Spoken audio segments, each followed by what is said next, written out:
ਬਠਿੰਡਾ ਤੋਂ ਕਾਂਡਲਾ ਨੂੰ ਜਾਂਦੀ ਸੜਕ ਜਦੋਂ ਡੱਬ ਵਾਲੀ ਦੇ ਵਿੱਚ ਐਂਟਰ ਕਰਦੀ ਹੈ ਤਾਂ ਸਾਡੇ ਬਿਲਕੁਲ ਕੈਮਰੇ ਦੇ ਪਿਛਲੇ ਪਾਸੇ ਇੱਥੋਂ ਕੋਈ 500 ਗਜ ਦੀ ਦੂਰੀ ਦੇ ਉੱਤੇ ਇੱਕ ਕੰਕਰੀਟ ਦੀ ਕੰਧ ਕੱਢ ਦਿੱਤੀ ਹੈ ਹਰਿਆਣਾ ਸਰਕਾਰ ਨੇ। ਪਰ ਇੱਧਰ 500 ਮੀਟਰ ਪਿਛਲੇ ਪਾਸੇ ਪੰਜਾਬ ਸਰਕਾਰ ਵੀ ਕੋਈ ਘੱਟ ਨਹੀਂ ਹੈ। ਪੰਜਾਬ ਪੁਲਿਸ ਵੱਲੋਂ ਉੱਥੇ ਵੀ RCC ਦੇ ਸਲੈਬ ਲਾ ਕੇ ਜਿਹੜੇ ਹੈ ਤਿਆਰੀਆਂ ਮੁਕੰਮਲ ਨੇ। ਸਾਡੇ ਨਾਲ ਹਰਿਆਣਾ ਦੇ किसान आगू पगोड़िया साहब ने, चौटाला पिंड तो बिलोंग करते हैं। तुसी पंजाब दे विच आए हो चौटाला साहब जी, की मकसद दे नाल आए हो? इत्थे हजे बिल्कुल कोई पंजाब वालों किसान नहीं आ रहा, पर जिवें सरहद है बिल्कुल सील कर दी गई है, शायद यह बर्लिन की दीवार मैनू नज़र आ रही है, जां कह लो कि इजराइल ते फलस्तीन दे विच जिहड़ी दीवार बनी वो नज़र आ रही है। बिल्कुल देखिए, जो तानाशाह शासक होता है वो सबसे डरपोक होता है, और मोदी ऐसा आदमी है जो खुद की परछाई से डरता है।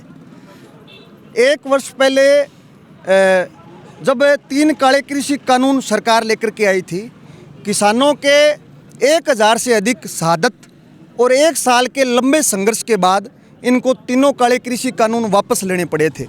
उस समय किसान नेताओं को, तमाम किसान संगठनों को इन्होंने आश्वासन दिया था कि MSP C2+50 जो फार्मूला है उससे लागू करेंगे। तमाम जो किसान आंदोलन की लंबित मांग और मुद्दे, चाहे उसमें इन्होंने जो मुकदमे दर्ज किए थे वो मुकदमे वापस लेंगे। लेकिन सरकार जो भाजपा की इनकी फितरत है, सरकार अपने वायदे से मुकर गई और आज 1 साल से किसान फिर सड़कों के ऊपर है। मोदी सरकार को अपने बहुमत का उपयोग करना चाहिए था कि किसान को, मजदूर को मजबूत करते। दोबारा हज़ारों हज़ार किसानों को दिल्ली जाने की आवश्यकता नहीं पड़ती, लेकिन इन्होंने एक बार फिर किलेबंदी की है। आज हमारे पड़ोसी राज्य राजस्थान में भी हनुमानगढ़ गंगानगर में अनाउंस हो रहा है, उसकी सोशल मीडिया पर वीडियो वायरल हो रही होगी। ऐसी तस्वीर हम देख रहे हैं जो तस्वीर हमारे बुजुर्गों ने ब्रिटिश अंग्रेज़ी हुकूमत के समय देखी थी, जो अंग्रेज़ फरमान सुनाते थे कि जेल में बंद कर देंगे, मुकदमे दर्ज करेंगे, आपके लाइसेंस रद्द कर देंगे, पासपोर्ट रद्द कर देंगे। उसी प्रकार आज ये सरकार अनाउंस करा रही है, गांव-गांव में किसानों मजदूरों को डरा रही है। जो हमारे प्रजातांत्रिक, जो हमारे लोकतांत्रिक अधिकार है, उनकी ये लोग हत्या कर रहे हैं। केवल किसानों की, मजदूरों की मांगे नहीं, देश के अंदर जो बोलने वाला आदमी है उसको ये जेल में बंद करने का काम कर रहे हैं। चाहे कोई विपक्ष का नेता हो, चाहे कोई किसान नेता हो, चाहे कोई मजदूर नेता हो, चाहे कोई आम आदमी हो, जो अपने हक और हकूक़ की बात करता है, ये उसको उठा करके बंद करते हैं। यहाँ पर देखिए कि आपने मेरी बात सुनी कि पहले जो पंजाब में अब आम आदमी पार्टी की सरकार है, मान लिया कि हरियाणा में बीजेपी की सरकार है, मान लिया कि पहले जब आंदोलन हुआ था तो राजस्थान में कांग्रेस की सरकार थी, अब हरियाणा उधर भी बीजेपी की सरकार है। तो उधर तो मैं मान सकता हूँ कि जिस तरह की स्थिति मैं देख रहा हूँ, पंजाब में भी बैरिकेडिंग की तैयारी कर रखी है, पूरी फोर्सेज यहाँ पर लगा रखी हैं, तो उसमें पंजाब सरकार की नीयत भी कुछ साफ नज़र नहीं आ रही। बिल्कुल नहीं है, बिल्कुल पंजाब सरकार की कहानियत साफ है।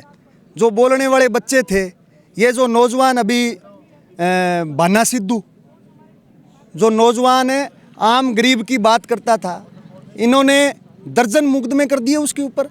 जब जमानत की उम्मीद होती है, दूसरा मुकदमा दर्ज कर देते हैं। इन्होंने कौन सा जो स्टेट लेवल की जो मांग और मुद्दे हैं उनको लेकर क्या पंजाब का किसान आंदोलन नहीं कर रहा? बिल्कुल, ये हम ये नहीं कह रहे कि ये सरकार साथ है किसान के। इन्होंने भी बैरिकेड्स सारे पुख्ता इन्होंने इंतज़ाम किए। जितना ये किसान को रोकने का जो इनको प्रयास करने चाहिए थे, वो सारे प्रयास ये लोग कर रहे हैं। लेकिन मुद्दा ये है कि किसान किसी भी सूरत में रुकेगा नहीं। पिछली बार भी इन्होंने बैरिकेड्स, किलेबंदी, सड़कों तक को खोद डाला था, और इस बार भी इन्होंने बैरिकेड्स लगाने से लेकर के नदियों और सड़कों तक को खोद डाला। लेकिन किसान, हज़ारों हज़ार किसान दिल्ली जाएंगे, और निश्चित रूप से जब तक MSP धरातल पर लागू नहीं होती, एक एक किसान की लंबित मांग और मुद्दों को जब तक ये सरकार लागू नहीं करेगी, तब तक किसान डट करके संघर्ष करेंगे। सारी गलबात पगोड़िया साहब की सुनी। हरियाणा के किसान आगू ने, हरियाणा के नौजवान ते किसान मोटरसाइकिलों के उत्ते आ चुके हैं। तुसीं किधर दी आए हो जी घुम घुमा के इत्थे? थोड़ा सानू दस्सो कि रस्ता जिहड़ा बंद कर रखा है। मैडम तुसीं भी आओ जी, की नाम जी तुहाडा? पूनम गोदारा तेजागढ़। अच्छा पूनम जी, ये बताओ कि ये घूम घुमा के रास्ता बंद कर दिया है, पंजाब हरियाणा के किसान इधर आए हैं, तो कैसे आ रहे हो आप? और लोगों को तकलीफ हो रही है, जो अभी तक तो किसान भी इधर नहीं है, इसके बारे में आप क्या कहें?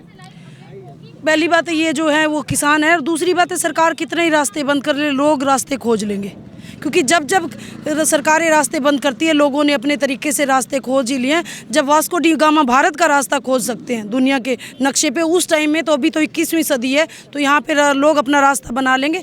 मोदी सरकार चाहे कितने किलेबंदी कर ले, दूसरी बात ये किलेबंदी कर रखी है, इनको भारत पाकिस्तान के बॉर्डर पे, चीन के बॉर्डर पे किलेबंदी करने की ज़रूरत है। अपने ही लोगों के बीच ऐसे अंतर्राष्ट्रीय बॉर्डर क्रिएट करने की ज़रूरत नहीं है, ऐसे इंटरनेट सुविधा बंद करने की ज़रूरत नहीं है।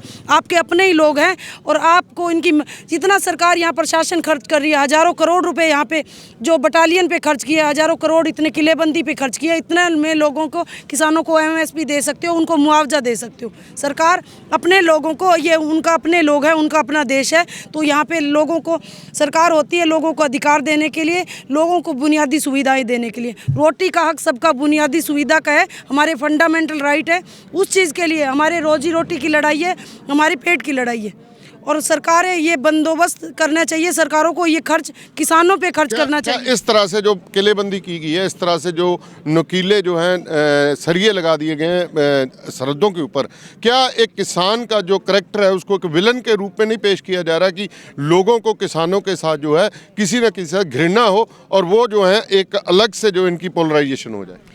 तो ये आप विलेन तो क्या मैं कहूँगी कि ऐसे कर रही है जैसे दुश्मन देश से अपने उनके कोई आ रहे हैं, कि जैसे पाकिस्तान बॉर्डर पे आते हैं वो हालात कर दिए। एक तरफ तो सरकार पॉलिटिकल स्टंट खेलती है, स्वामीनाथन जी को भारत रत्न का देती है, घोषणा करती है, दूसरी तरफ चौधरी चरण सिंह किसान नेता को भारत रत्न की घोषणा करती है, लेकिन स्वामीनाथन की रिपोर्ट लागू करने में सरकार को परहेज है। उन्हीं स्वामीनाथन जी की एमएसपी की गारंटी लागू करने में सरकार को परहेज है। तो सरकार जो स्वामीनाथन जी सारी उम्र किसानों की रोजी रोटी के लिए लड़े, उन्होंने ही देश में हरित क्रांति के जनक थे। जो आज हम अनाज खा रहे हैं वो स्वामीनाथन जी की देन है। तो उनकी जो घोषणाएं हैं, उनका जो ड्राफ्ट था उसको तो लागू कर नहीं रही, और सरकार उनको करने के लिए खोखले दावे करके उनको भारत रत्न देके सिर्फ किसानों को लिपापोती कर रही है। जी धन्यवाद जी। सो ਚੱਲਦੇ ਹਾਂ ਆਪਾਂ ਥੋੜਾ ਜਿਹਾ ਬਾਰਡਰ ਵੱਲ ਨੂੰ, ਤੁਹਾਨੂੰ ਉੱਥੋਂ ਦੀ ਸਥਿਤੀ ਦਿਖਾਉਣੀ ਹੈ, ਕਿਸ ਤਰ੍ਹਾਂ ਲੋਕਾਂ ਨੂੰ ਪਰੇਸ਼ਾਨੀਆਂ ਦਾ ਸਾਹਮਣਾ ਕਰਨਾ ਪੈ ਰਿਹਾ, ਕਿਸ ਤਰ੍ਹਾਂ ਗੱਡੀਆਂ ਜਿਹੜੀਆਂ ਨੇ ਹੋਰ ਪਾਸੇ ਜਾ ਰਹੀਆਂ ਨੇ। ਸੋ ਆਓ ਚੱਲਦੇ ਹਾਂ ਥੋੜਾ ਜਿਹਾ ਅੱਗੇ।